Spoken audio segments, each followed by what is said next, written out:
লাঙলও চালাতে পারি, বিদেও দিতে পারি, মহিও দিতে পারি, কলমও চালাতে পারি, গাড়িও চালাতে পারি, বাজনাও বাজাতে পারি।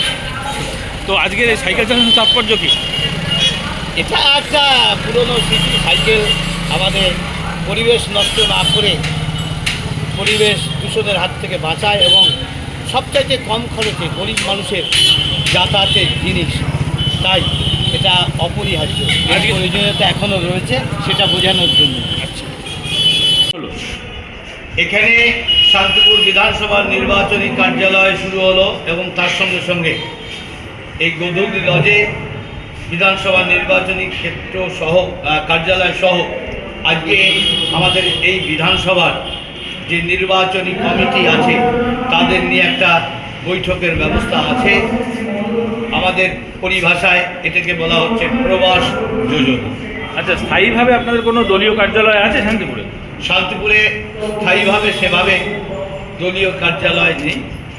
আপনি তো ধরুন সাংসদ হলেন দুবার, তারপরে দলও সমৃদ্ধ হয়েছে, এখন কি স্থায়ীভাবে একটা করা যেত না? হবে, হচ্ছে তো অবশ্যই।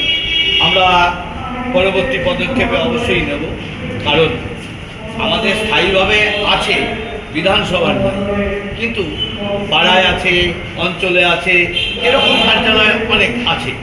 এখানে বিধানসভার কার্যালয় স্থায়ীভাবে করে ওঠা সম্ভব হয়নি।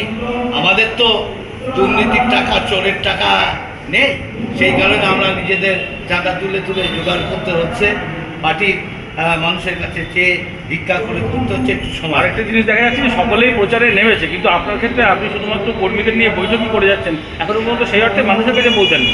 কী কারণে এটা? এখনো প্রয়োজন নেই বলেই মনে করছি। মজবুত জায়গায় আছি, সংগঠনটাকে আরও ভালো জায়গায় নিয়ে যখন একবারে নামবো, আগে যুদ্ধে সেনা সাজানোই একটা গুরুত্বপূর্ণ বিষয়, সেনাবাহিনী তৈরি করাই একটা বড় বিষয়।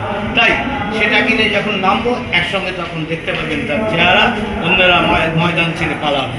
তাই 3 তারিখে দেখবেন মোটরসাইকেল র্যালি, পুজো দিয়ে প্রচার শুরু। কোথা থেকে শুরু হবে? গোবিন্দপুর কালীবাড়ি থেকে।